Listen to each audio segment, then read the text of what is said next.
The conflict in Lebanon has escalated, with the Lebanese Red Cross reporting at least 18 deaths following Israeli strikes on the Christian-majority town of Aito.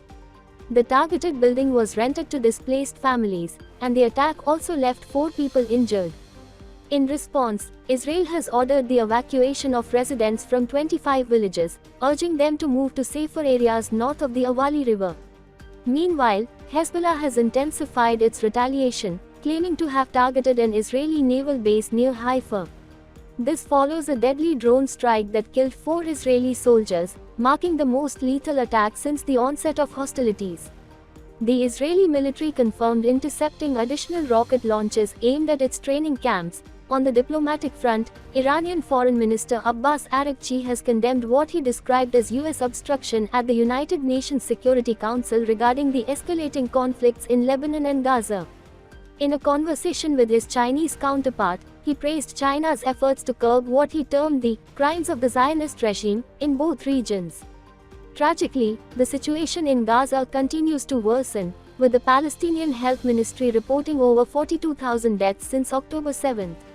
Recent Israeli airstrikes on a food distribution center in the Jabalia refugee camp have claimed at least 10 lives and injured over 30, including women and children. Stay tuned for further updates on these critical developments. Chinese Premier Li Qiang arrived in Pakistan today, where Prime Minister Shehbaz Sharif expressed optimism for a productive 4-day bilateral visit. As part of his agenda, Premier Li will attend the upcoming Shanghai Cooperation Organization meeting amidst heightened security in Islamabad, where schools and businesses will remain closed. The leaders engaged in talks at the Prime Minister's house, discussing strategies to enhance cooperation under the China-Pakistan Economic Corridor. They signed multiple memoranda of understanding aimed at boosting trade and infrastructure development.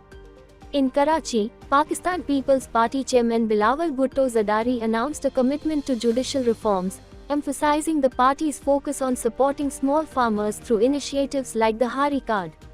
He highlighted past agricultural losses and called for regulatory support for farmers, while reaffirming the party's commitment to the Charter of Democracy. Meanwhile, 10 police personnel have been suspended following their harsh treatment of women protesters during the Sindh Rawdari March. The protests were sparked by the extrajudicial killing of Dr. Shahnawaz Kumbar. The Sindh Home Minister has called for an impartial investigation into the police's actions. Lastly, in Lahore, at least 27 people were injured during clashes between students and police amid protests over an alleged on-campus rape. A security guard has been arrested, with investigations ongoing. In a troubling incident outside a rally featuring former President Donald Trump, authorities arrested 49-year-old Wem Miller from Las Vegas, who was found with a loaded handgun, a shotgun, and a high-capacity magazine. Sheriff Chad Bianco reported that Miller, associated with the far-right, Sovereign Citizen movement, was apprehended at a checkpoint without incident. His swift arrest likely averted a potential assassination attempt. Although he has since been released ahead of trial, the investigation by federal authorities continues.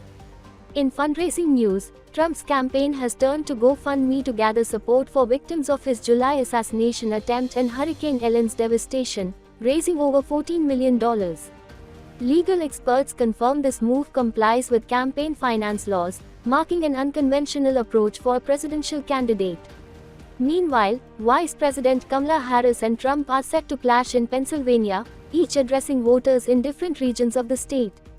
Harris will highlight early voting and economic opportunities for black men in Erie, while Trump aims to rally his base in suburban Philadelphia.